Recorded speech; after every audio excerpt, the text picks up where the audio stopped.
Hello students, welcome back in goodwill Educare. क्या हाल चाल है बच्चे, कैसे हैं आप लोग? अच्छे हैं? चलिए, अच्छे हैं तो अच्छे बने रहना है। स्टूडेंट्स, जैसा कि आपको थंबनेल देख के समझ में आ रहा है कि आज मैं माइक्रो इकोनॉमिक्स का इंट्रोडक्शन चैप्टर का पार्ट 3 आपको पढ़ाने जा रहा हूं। और आज की क्लास में पूरे चैप्टर में एक सबसे ज्यादा इंपॉर्टेंट टॉपिक है, उस टॉपिक को आज मैं आपको पढ़ाऊंगा। और उस टॉपिक का नाम जानते हो क्या है? प्रोडक्शन पॉसिबिलिटी फ्रंटायर, पीपीएफ या प्रोडक्शन पॉसिबिलिटी कर्व। ये इस चैप्टर का सबसे मेजर टॉपिक है, सबसे इंपॉर्टेंट टॉपिक है। अगर आपके टीचर पेपर सेट करते हैं तो ऐसा नहीं हो सकता है कि इस टॉपिक से क्वेश्चन ना पूछा जाए। इस टॉपिक से 110% चांस है कि क्वेश्चन आएगा कि पीपीएफ क्या होता है। एक शेड्यूल और डायग्राम के माध्यम से एक्सप्लेन करिए। तो चलिए, मैं आज आपको प्रोडक्शन पॉसिबिलिटी फ्रंटायर, पीपीएफ या प्रोडक्शन पॉसिबिलिटी कर्व, इसका दूसरा नाम है, से रिलेटेड सारे कॉन्सेप्ट क्लियर करेंगे। कोई भी कंफ्यूजन आपके दिमाग में नहीं बचेगा। ठीक है?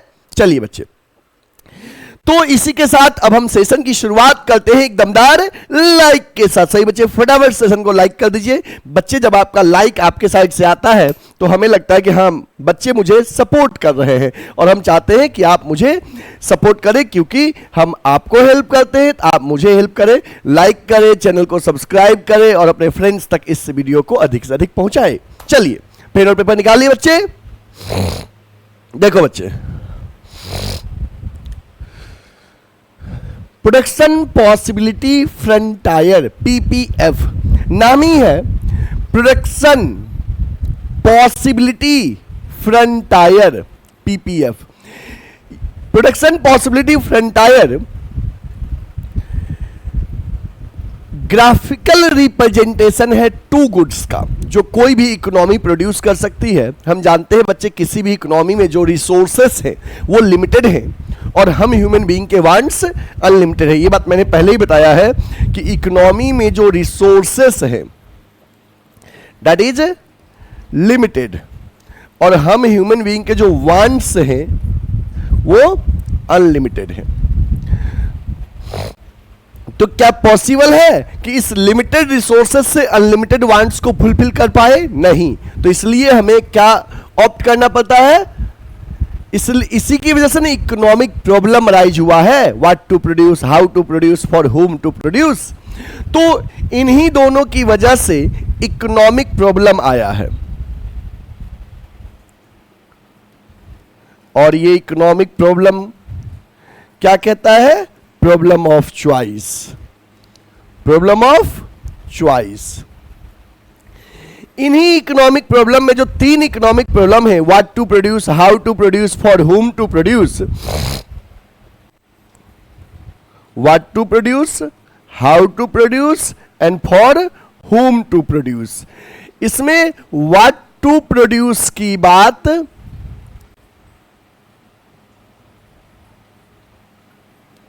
करता है पीपीसी।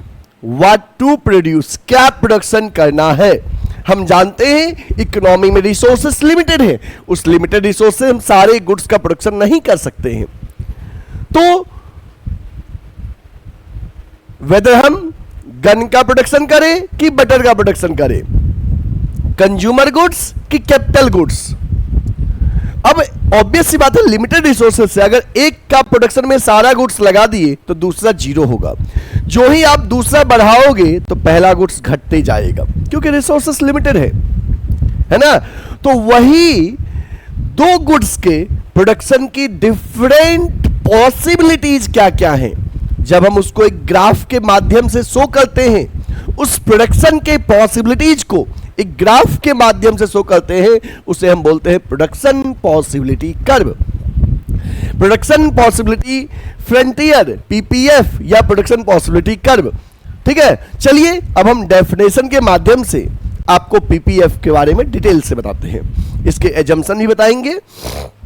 देखो बच्चे, production possibility frontier, production possibility frontier, PPF. Production possibility frontier refers to graphical representation of possible combination of two goods that can be produced with the given resources and technology.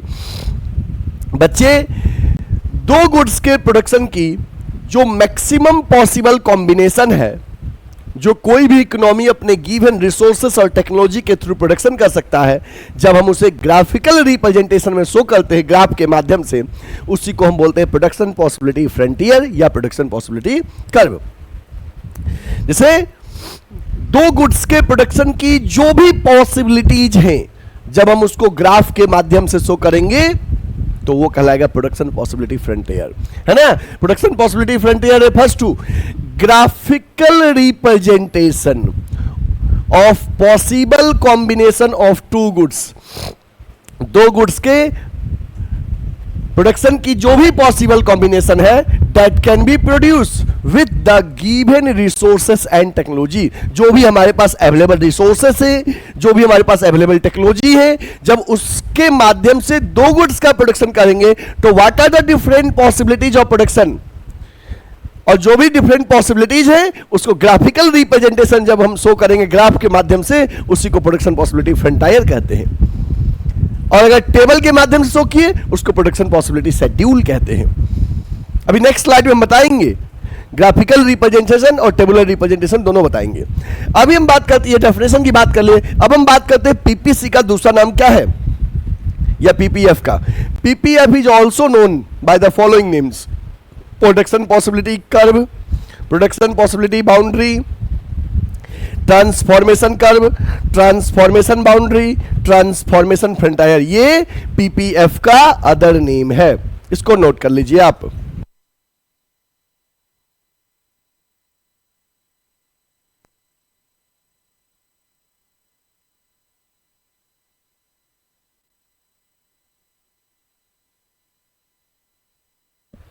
हो गया, सबने note कर लिया.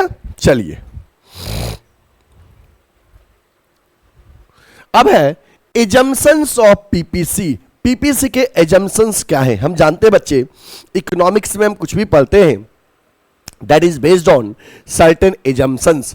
तो ऐसे ही PPF के लिए भी कुछ एजम्पशन है, उन एजम्पशन को हम देखते हैं. देखिए, पहला है the amount of resources in an economy.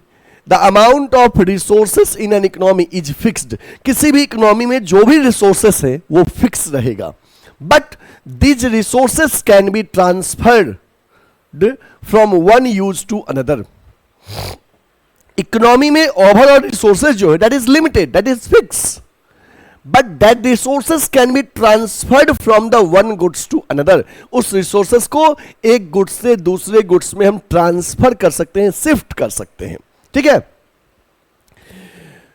उसके बाद है with the help of given resources only two goods can be produce. देखो, पहले तो बात की है कि इकोनॉमी में रिसोर्सेस लिमिटेड है, आप भी जानते हो इकोनॉमी में रिसोर्सेस लिमिटेड है, but resources can be transferred from one goods to another. मतलब कि यहां पे ये हुआ कि जरूरी नहीं कि उस गुड्स से केवल एक ही गुड्स का उत्पादन होगा, उस गुड्स से कई गुड्स का उत्पादन हो सकता है. तो यहां पे रिसोर्सेस को अदर गुड्स में भी हम यूज में ला सकते हैं. That can be transferred, that can be shifted from one goods to another. और दूसरा पॉसिबल मतलब कि एजम्पशन बताए कि with the help of given resources, जो भी हमारे पास रिसोर्सेस है, only two goods can be produce. यहां पे ये एज्यूम करना है, एक एक्स एक्सिस पे शो करेंगे और दूसरा वाई एक्सिस पे. हालांकि एक रिसोर्सेज से कई गुड्स का प्रोडक्शन होता है, बट यहां पे जब हम production possibility frontier, production possibility curve की बात करेंगे तो हम ये एज्यूम करेंगे कि with the help of given resources economy can produce only two goods. Next है the resources are fully and efficiently utilize. यहां पे ये भी एज्यूम करना है कि रिसोर्सेस का फुल्ली यूटिलाइजेशन करे, पूरा यूटिलाइजेशन करे, इफिशिएंटली यूटिलाइजेशन करे, रिसोर्सेस का वेस्टेज नहीं हो रहा है, रिसोर्सेस आइडल पड़ा हुआ नहीं है. क्योंकि जो प्रोडक्शन पॉसिबिलिटी फ्रंटियर है, प्रोडक्शन पॉसिबिलिटी कर्व है, वो मैक्सिमम पॉसिबल कॉम्बिनेशन बता रहा है. कब? जब रिसोर्सेस का पूरा पूरा यूटिलाइजेशन करेंगे. There is no wastage of any resources. Next, resources are not equally efficient in the production of all product. इसका मतलब क्या हुआ कि resources जो है equally efficient नहीं है सभी गुड्स के प्रोडक्शन के लिए। मतलब जरूरी नहीं है कि गिवन रिसोर्सेस से जितना गन का प्रोडक्शन हुआ उतना ही बटर का प्रोडक्शन हो, पॉसिबल नहीं है। अरे दो एग्जांपल लो ना, जैसे मान लो मिल्क है, क्या मिल्क से जितना रसगुल्ला का प्रोडक्शन होगा उतना ही गुलाब जामुन का प्रोडक्शन होगा? नहीं, क्योंकि सभी गुड्स में रिसोर्सेस अलग अलग लगते हैं, किसी में ज्यादा मात्रा में लग रहे हैं, किसी में कम मात्रा में लग रहे हैं। इसके साथ ही जो लेबर हम यूज कर रहे हैं प्रोडक्शन के दौरान, लेबर भी तो रिसोर्सेस का पार्ट होता है। जो लेबर हम प्रोडक्शन में यूज कर रहे हैं, जरूरी नहीं कि वो लेबर हर तरह के गुड्स बनाने के लिए इक्वली इफिशिएंट हो सकता है कि लेबर एक गुड्स बनाने में एक्सपर्ट हो तो उस गुड्स का प्रोडक्शन ज्यादा हो रहा है, लेकिन वही उसी लेबर को जब हम दूसरे गुड्स के प्रोडक्शन में शिफ्ट कर दिए तो वहां पे उस गुड्स का प्रोडक्शन अच्छे से नहीं कर पा रहा है, तो वहां पे रिसोर्सेस ज्यादा लग रहा है और प्रोडक्शन कम हो रहा है। इसलिए हमने कहा resources are not equally efficient in the production of all goods, so when resources are transferred from one product to another the productivity decreases. जब रिसोर्सेस को एक गुड्स से दूसरे गुड्स में हम शिफ्ट करते हैं तो प्रोडक्टिविटी क्या हो जाता है? कम हो जाता है।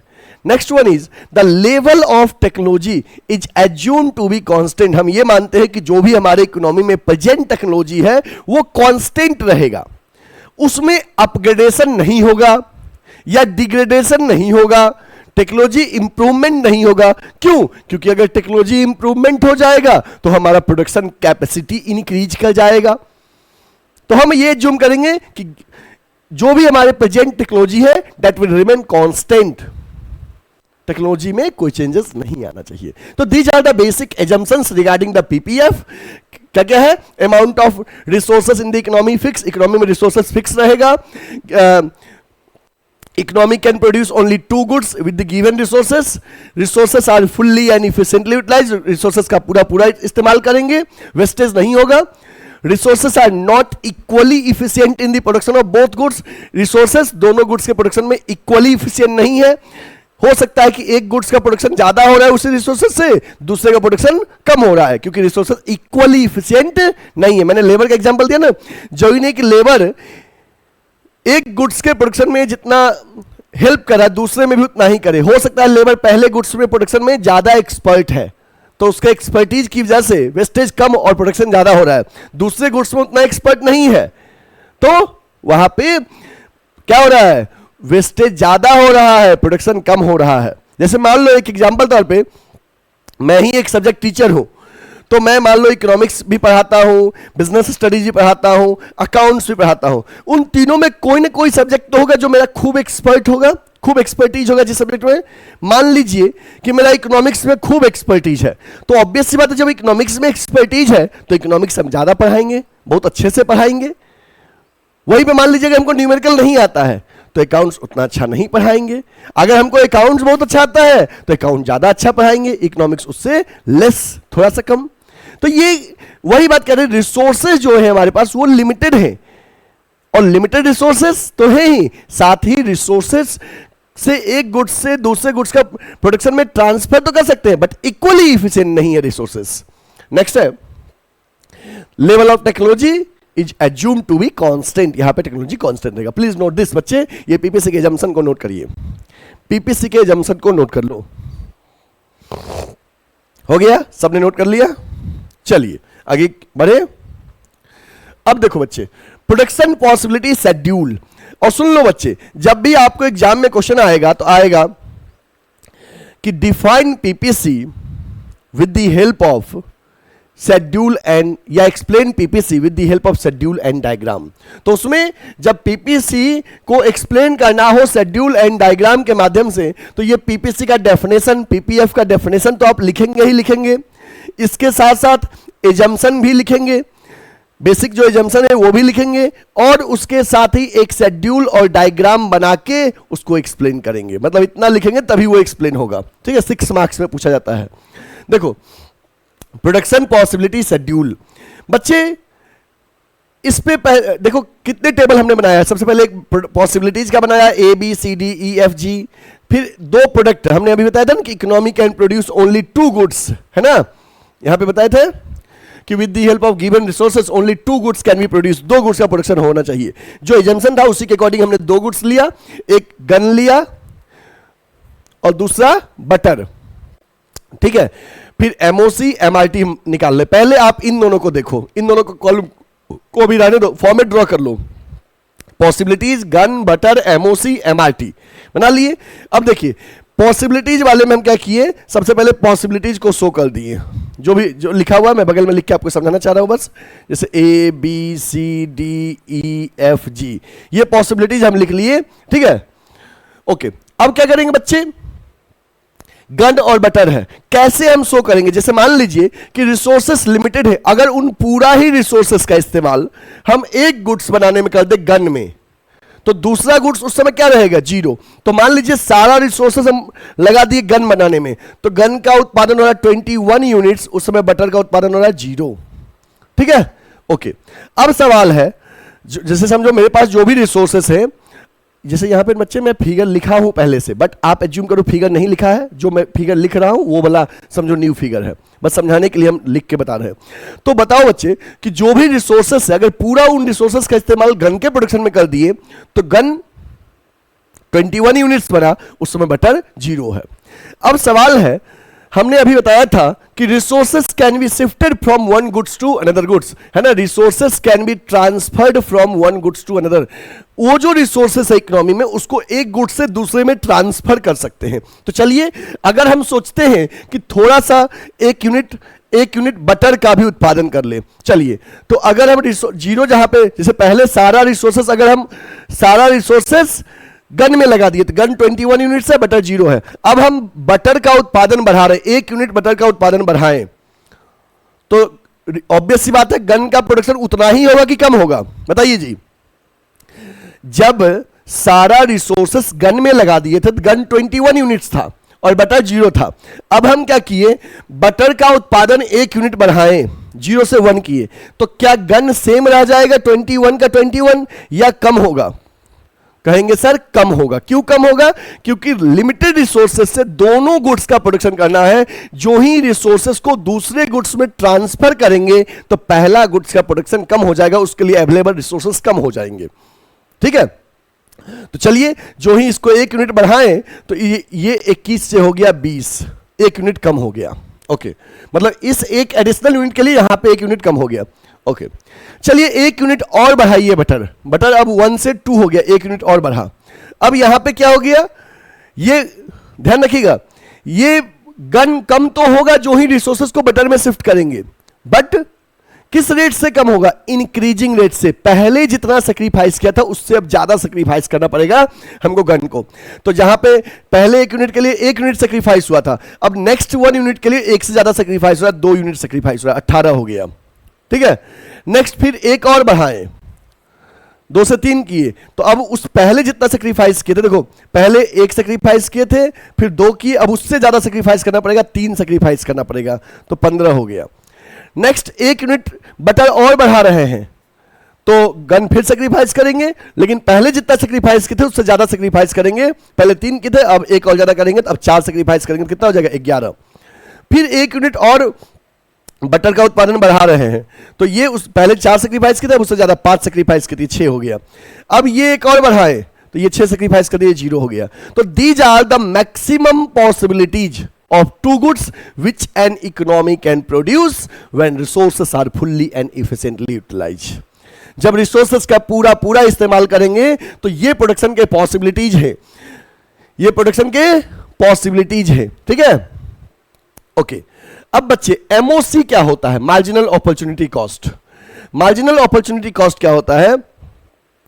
It is the ratio of, या it is the sacrifice made by one commodity in relation to gain of other commodity. जो ही हम एक गुड्स से दूसरे गुड्स में मूव करेंगे तो जो गुड्स गेन कर रहे हैं उसके लिए अदर गुड्स सेक्रीफाइस कितना कर रहे हैं 1 यूनिट के लिए। तो देखिए यहां पे हम 0 से 1 पे गए, 1 गेन किए, तो सेक्रीफाइस कितना किए? 1। तो gain upon sacrifice, gain upon sacrifice, तो यहां पे gain, sorry sacrifice upon gain, sacrifice upon gain MOC कहलाता है। तो यहां 1 से 2 पे गए तो एक सेक्रीफाइस गेन की, और यहां पे 21 से 20 पे गए तो एक सेक्रीफाइस की, सेक्रीफाइस अपॉन गेन यहां पे एक सेक्रीफाइस हुआ।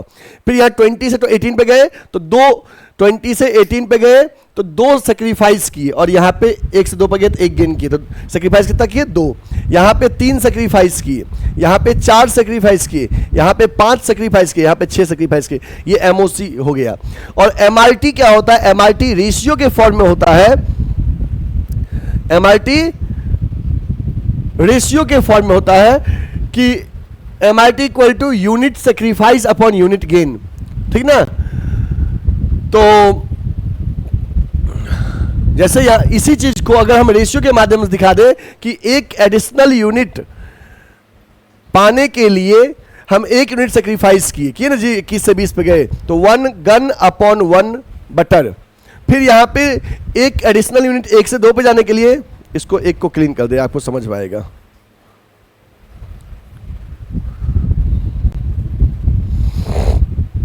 देखो यहां पे ये 21 से 20 पे गए, एक सेक्रीफाइस यहां पे किए, और ये 1 से 0 से 1 पे आए, एक गेन किए ना। तो sacrifice upon gain, sacrifice upon gain, ये गेन किया जा रहा है, बढ़ रहा है, ये सेक्रीफाइस हो रहा है, 1:1, ये हो गया 1 गन 1 बनाना का। नेक्स्ट फिर 20 से 18 पे आए तो 2 सेक्रीफाइस किए, 1 से 2 पे आए तो 1 गेन किए, 2:1, 2 गन 1 बनाना। फिर 18 से 15 पे आए, 3 सेक्रीफाइस किए, यहाँ 2 से 3 पे 1 गेन किए, 3:1। 15 से 11 पे आए तो 4 सेक्रीफाइस किए, यहाँ पे 1 गेन किए, 4:1। यहाँ पे 5 सेक्रीफाइस, यहाँ पे 1 गेन, 5:1। यहाँ पे 6 सेक्रीफाइस, यहाँ पे 1 गेन। आया समझ में? हाँ आ गया ना ये एमआरटी? तो चलो इसको नोट कर लो बच्चे।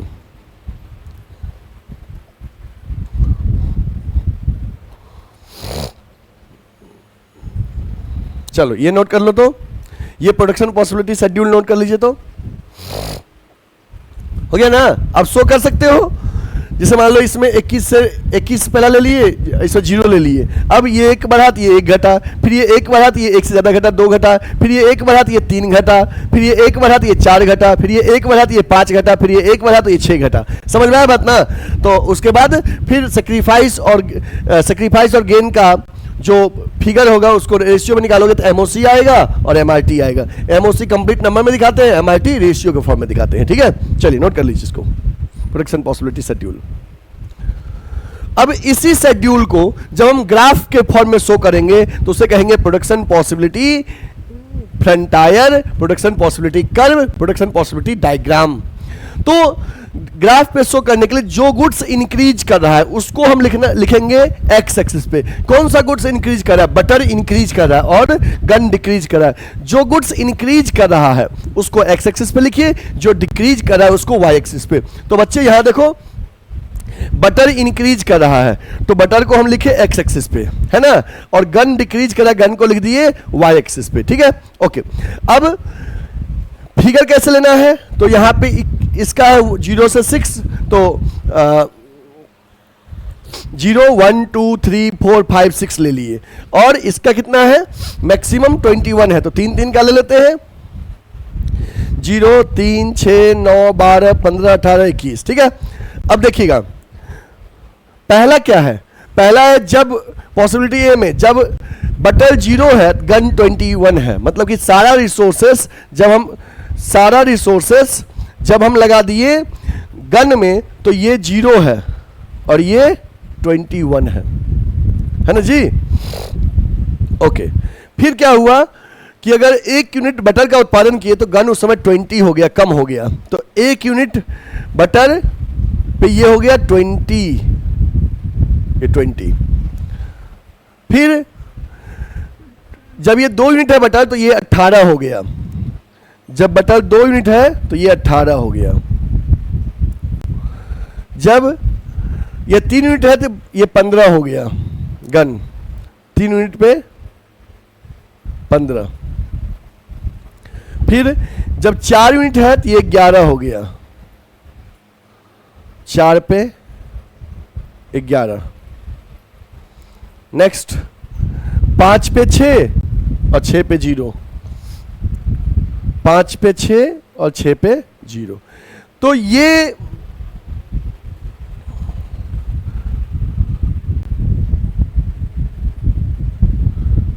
अब ऐसे ये डायग्राम मिला दिए।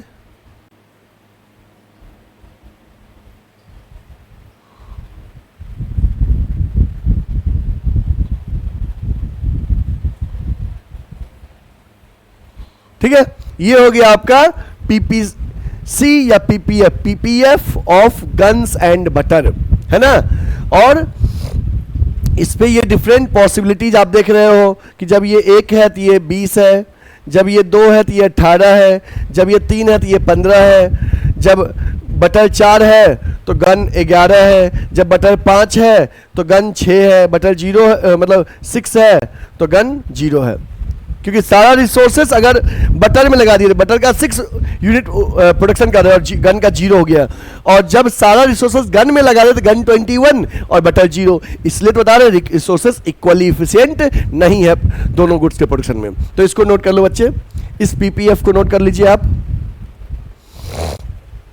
ये जो हम बनाए हैं इसी टेबल के माध्यम से बनाए हैं, ग्राफ बनाने आपको आता ही, आप बना सकते हैं गन्स और बटर को एक शेड्यूल जो है इसका, इसको डायग्राम के फॉर्म में। ठीक है, नोट कर लीजिए, हो गया। चलिए अब हम बात करते हैं मार्जिनल अपॉर्चुनिटी कॉस्ट की, एमओसी की बात करते हैं।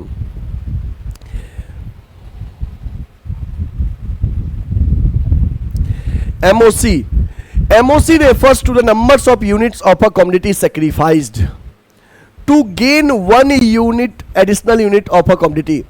कि MOC क्या है?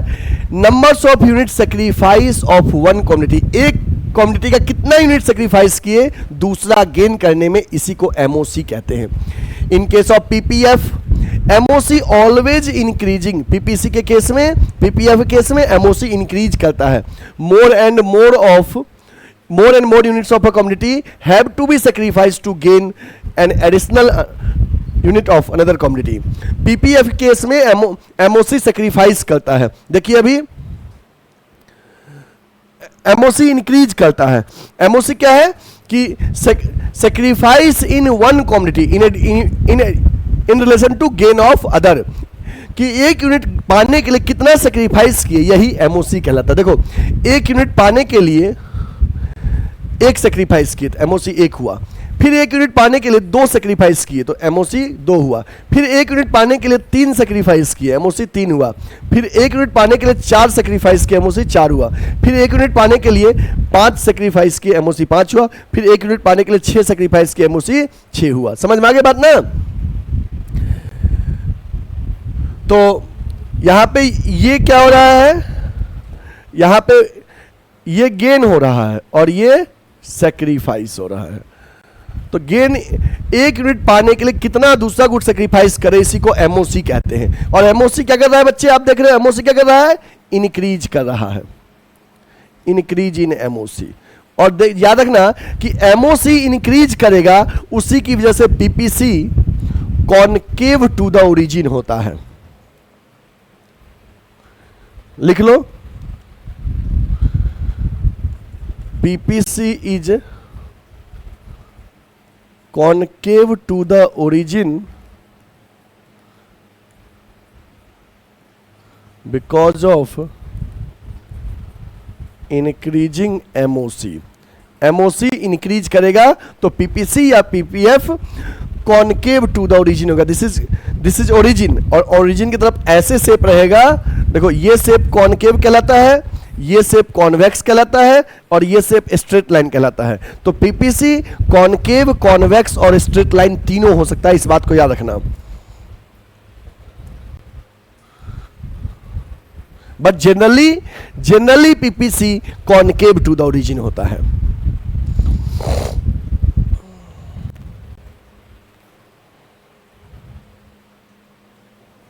लिख लो, PPC या PPF can be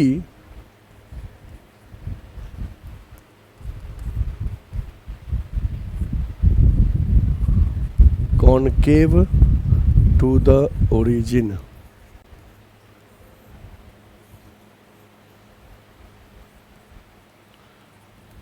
क्यों होता है ऐसा?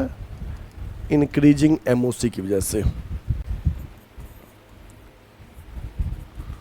कॉन्वेक्स टू द ओरिजिन क्यों होता है? डिक्रीजिंग एमओसी की वजह से।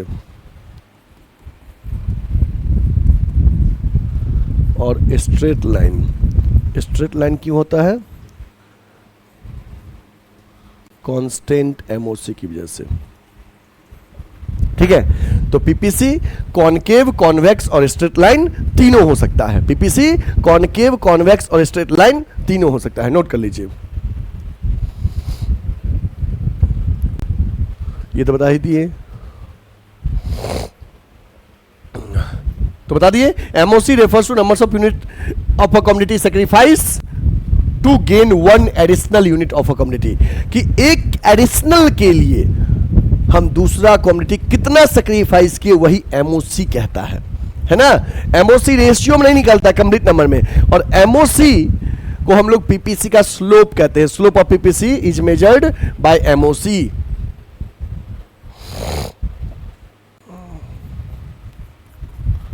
स्लोप ऑफ पीपीसी, पीपीसी के स्लोप को क्या कहते हैं? एमओसी कहते हैं, मार्जिनल अपॉर्चुनिटी कॉस्ट। नोट कर लीजिए, इसको नोट कर लीजिए। अब हम बात करते हैं marginal rate of transformation, MRT क्या होता है। अभी हम शेड्यूल में बताए थे एमआरटी। एमआरटी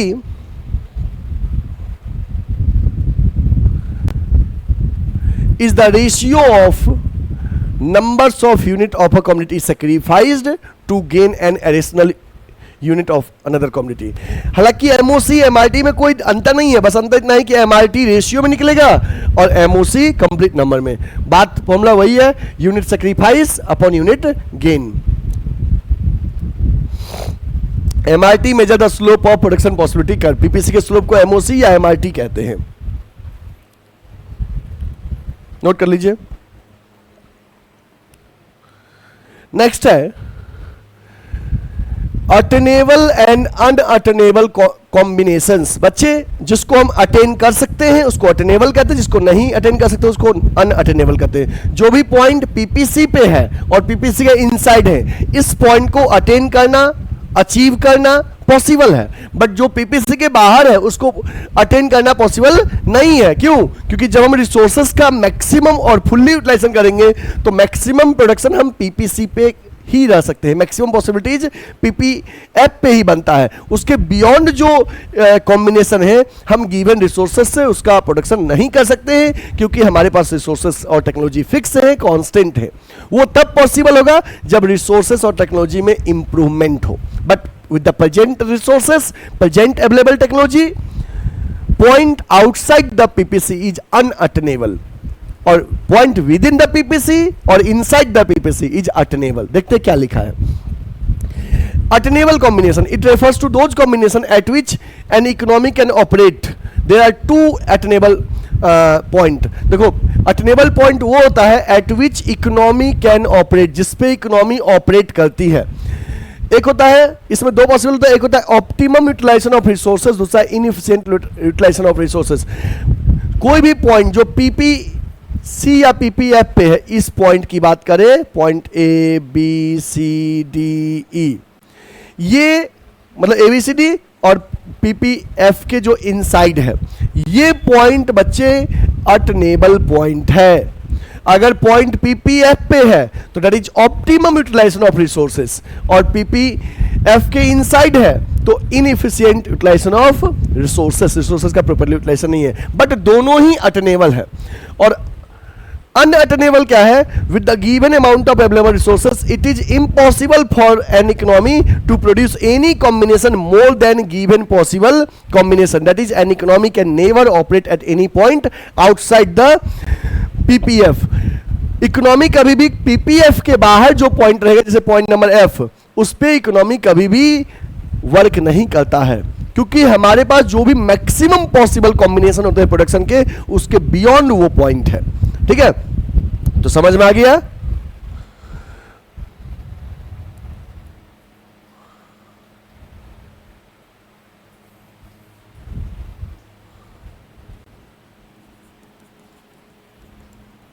अटेनेबल पॉइंट कौन सा है? पीपीसी पे और पीपीसी के इनसाइड, और पीपीसी के बाहर जो पॉइंट है वो अनअटेनेबल।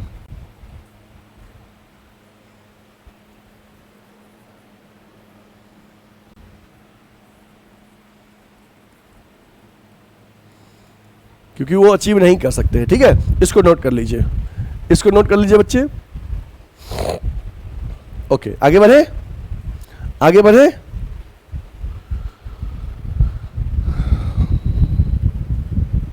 अब है शिफ्ट इन पीपीसी। इसका मतलब ये हुआ कि जैसे मान लो ये पीपीसी है, तो शिफ्टिंग का मतलब क्या होता है कि ये दोनों एक्सिस जो है छोड़ के या तो आगे चला जाएगा या इधर आ जाएगा। मतलब शिफ्टिंग में या तो राइट वर्ड शिफ्ट करेगा या लेफ्ट वर्ड शिफ्ट करेगा।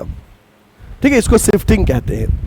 तो shift in PPC, the PPF can shift इधर टुवर्ड्स राइट, या तो राइट शिफ्ट हो सकता है और towards left, when there is change in resources and change in technology with respect of both goods. इस बात को ध्यान रखना, जब दोनों गुड्स एक्स और good Y, butter and gun, दोनों गुड्स का रिसोर्सेस इंक्रीज कर गया और टेक्नोलॉजी भी दोनों गुड्स का इंक्रीज कर गया, तब पीपीसी की शिफ्टिंग होगी। और पीपीसी की शिफ्टिंग दो तरीके का हो सकता है, rightward shift and leftward shift. जैसे हम ये लिख रहे हैं, this is rightward shift, this is leftward shift. Rightward shift of in PPC और leftward shift in PPC. PPC की शिफ्टिंग दो तरह से, rightward shift and leftward shift. ये समझो बच्चे।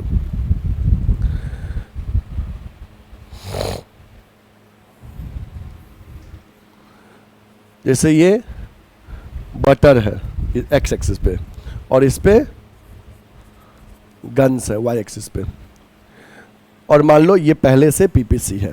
ठीक है, अब देखो जो ही रिसोर्सेस दोनों गुड्स का बढ़ा तो पीपीसी राइट वर्ड शिफ्ट करेगा, right word shift, rightward shift किया। कब? जब दोनों गुड्स का रिसोर्सेस और टेक्नोलॉजी इंक्रीज कर गया। अगर वहीं पे दोनों गुड्स का रिसोर्सेस और टेक्नोलॉजी क्या हो जाए, डिक्रीज कर जाए, तो पीपीसी लेफ्ट वर्ड शिफ्ट करेगा।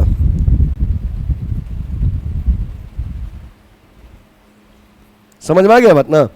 टेक्नोलॉजी और रिसोर्सेस दोनों गुड्स का इंक्रीज करेगा तो पीपीसी राइट वर्ड शिफ्ट, और डिक्रीज करेगा तो लेफ्ट वर्ड शिफ्ट। ठीक है ना, ये हो गया rightward shift, leftward shift.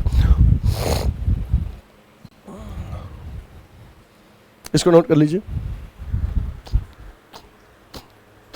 हो गया। चलिए देखिए, rightward shift in PPC, PPF, PPC या PPF both are same. When there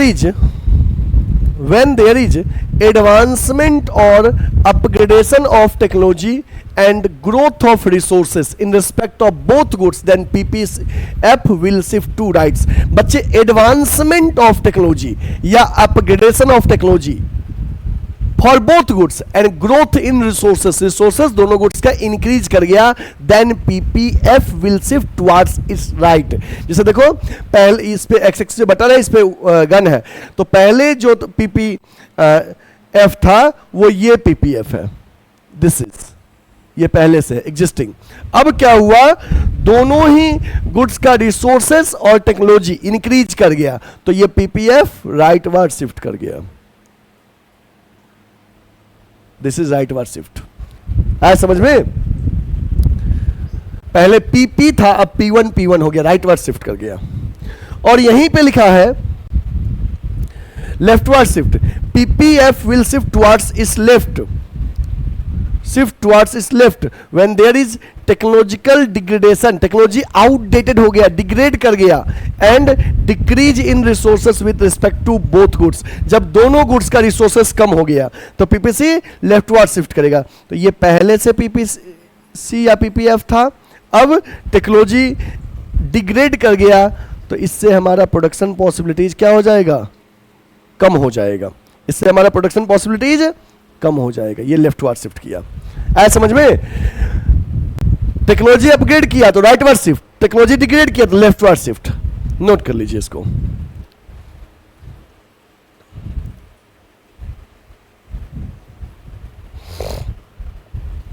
हो गया।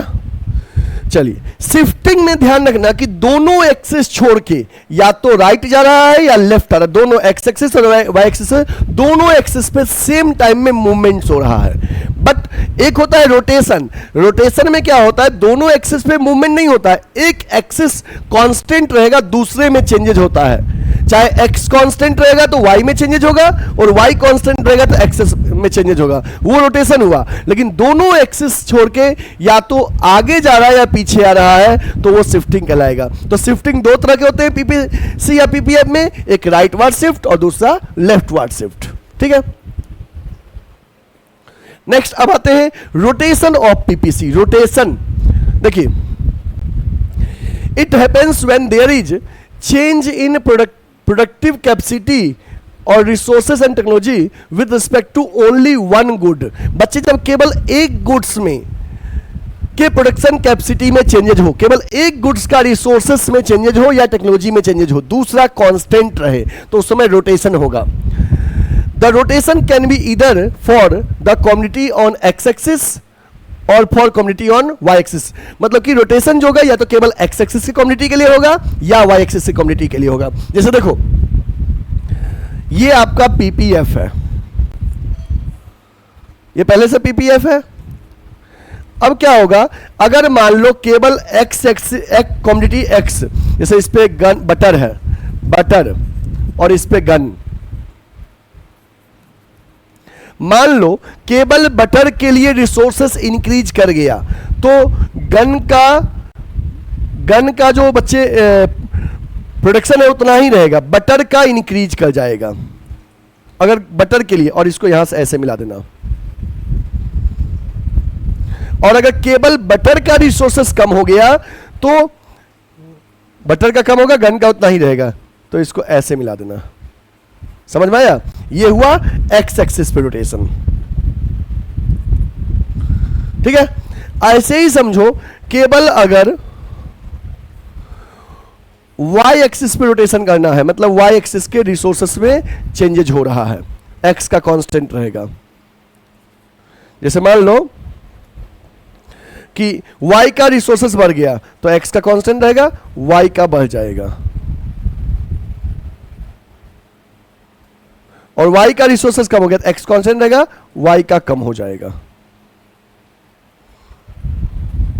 ठीक है, ये इस पे मान लो बटर लिख दिए, इस पे गन लिख दिए, ये हुआ रोटेशन, ये हुआ रोटेशन। ठीक है, इसको सबने नोट कर लिया है। इसी चीज को देखो, इधर मैं बताया हूं कि rotation for the commodity on x axis when there is technological improvement or degradation in the improvement or increase in resources or degradation for the production of commodity x axis। बच्चे केवल अगर x axis के community के लिए technology upgrade किया है या degrade हुआ है तो x axis में रोटेशन होगा। जैसे देखो, ये right word rotation, left word rotation. y axis का कम्युनिटी सेम है, y axis का कम्युनिटी में कोई चेंजेस नहीं है। x का रिसोर्सेस बढ़ गया तो x का प्रोडक्शन ज्यादा होगा, कम हो गया, y कांस्टेंट है। और जब y के लिए रिसोर्सेस अपग्रेड किया या डिग्रेड किया तो x का प्रोडक्शन सेम है, y का रिसोर्सेस बढ़ने से प्रोडक्शन ज्यादा होगा, कम होने से कम हो जाएगा। Left word rotation, right word rotation. ठीक है, चलिए इसको नोट कर लीजिए, इसको नोट कर लो बच्चे। हो गया? सही बच्चे, नोट कर लीजिए।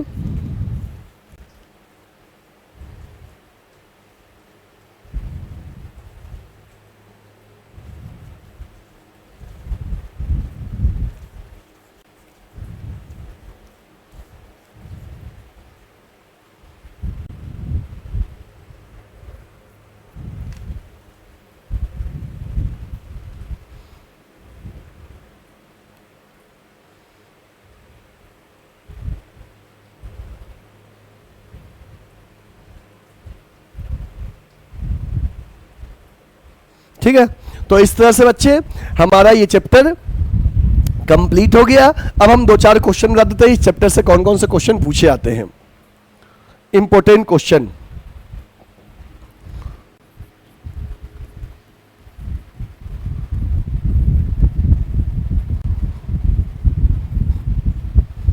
लिखिए, क्वेश्चन नोट करिए।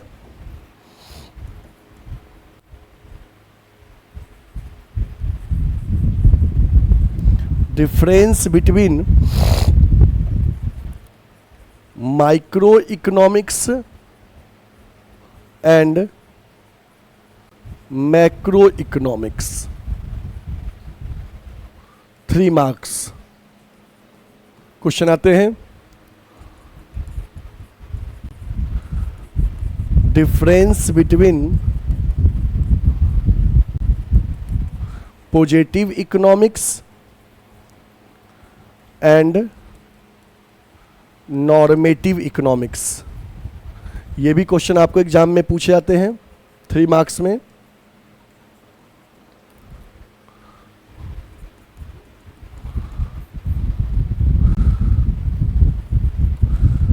एक्सप्लेन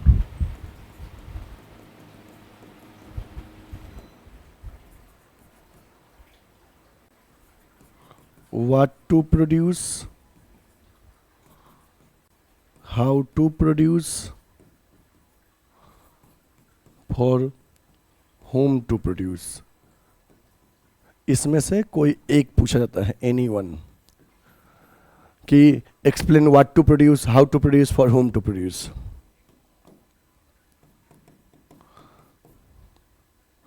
एक्सप्लेन पीपीसी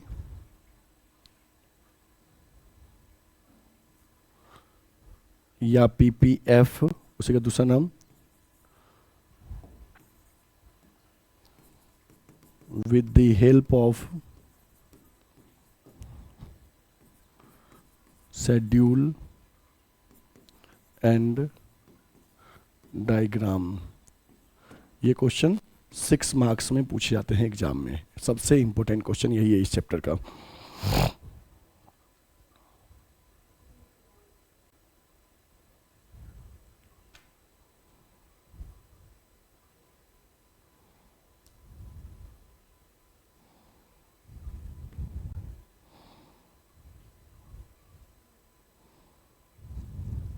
नोट करिए जल्दी से, और एक क्वेश्चन और लिख लीजिए। What is opportunity cost, explain with the help of suitable example. ये भी क्वेश्चन इंपॉर्टेंट है। तो इंपॉर्टेंट क्वेश्चंस जो एग्जाम ओरिएंटेड क्वेश्चन है ये मैंने आपको बता दिया, इसको नोट कर लीजिएगा और इसका अच्छे से प्रिपरेशन कर लीजिएगा, ठीक है। तो आज क्लास में देख लो बच्चे, हमने क्या क्या आपको बता दिया। आज मैंने प्रोडक्शन पॉसिबिलिटी कर्व के बारे में बता दिया, इसमें आपको मैंने पीपीएफ का डेफिनेशन बता दिया, देन एजम्पशंस, देन आपको हमने एक शेड्यूल बता दिया, देन पीपीएफ का डायग्राम, देन पीपीसी का शेप के बारे में बता दिया, कॉनकेव, कॉन्वेक्स और स्ट्रेट लाइन, एमओसी के बारे में बता दिए, एमआरटी के बारे में आपको बता दिए, अटेनेबल अनअटेनेबल पॉइंट के बारे में बता दिए, then shifting of PPC, rightward shift, leftward shift के बारे में, and rotation of PPC on x axis and Y axis के बारे में, and then important questions for exam बता दिए। अब आपको बता दें कि अगर कोई बच्चे हमसे ऑफलाइन पढ़ना चाहते हैं तो मैं आपको बता दूं कि बनारस में हमारा ऑफलाइन कोचिंग सेंटर चलता है लंका पे, रविदास गेट के पास। आप लंका पे आएंगे, रविदास गेट है, गेट के अंदर घुसते ही लंका थाना के जस्ट बगल में मेन रोड पे गुडविल एडुकेयर का ऑफलाइन कोचिंग है। जिन बच्चे को भी हमसे ऑफलाइन पढ़ना है कॉमर्स से रिलेटेड किसी भी कोर्सेस में, चाहे 11th कॉमर्स हो या 12th कॉमर्स हो, या आपको CUET का प्रिपरेशन करना हो BHU DU AU के लिए, BCom एंड MCom एंट्रेंस के लिए, या CA फाउंडेशन की तैयारी करना हो, या BCom first second third year का सेमेस्टर क्लासेस करना हो, किसी भी कोर्सेज के लिए आप अपने आप को इनरोल करना चाहते हैं तो आप स्क्रीन पे नंबर पे हमें कॉल या व्हाट्सएप कर लीजिए, या सीधे हमारे ऑफलाइन कोचिंग पे आके एडमिशन करवा लीजिए। कुछ सीट अभी खाली है, आपका एडमिशन हो जाएगा, ठीक है। आपको बता दूं बच्चे कि गुडविल एडुकेयर के ऑफलाइन कोचिंग में हर सब्जेक्ट के अलग अलग टीचर हैं। Accounts, economics, business, commerce with math also available. ठीक है, एसी क्लासरूम है, बैच की स्ट्रेंथ लिमिटेड रहता है, हर सब्जेक्ट का printed notes, study material provide करते हैं। तो जिन बच्चों को कॉमर्स में अपने आप को द बेस्ट करना है वो बच्चे गुडविल एडुकेयर में ज्वाइन करते हैं। और इस साल हमारे कोचिंग का जो सीबीएसई का क्लास 12 बोर्ड एग्जाम का जो रिजल्ट आया है वो 98% मार्क्स आया है। कई सारे स्टूडेंट इकोनॉमिक्स में 100 में 100 लाए हैं, अकाउंट्स में 100 में 100, बिजनेस स्टडीज में 100 में 100। यदि आप भी बेस्ट मार्क्स लाना चाहते हैं, 95% से एबव मार्क्स लाना चाहते हैं, तो सही डिसीजन होगा अभी ज्वाइन करें गुडविल एडुकेयर का ऑफलाइन कोचिंग सेंटर जो वाराणसी में लंका पे है, लंका थाना के जस्ट बगल में। ठीक है, और हाँ बच्चे, अगर आप में से कोई बच्चे अभी तक वीडियो को लाइक नहीं किए हैं तो I request you to please like the video.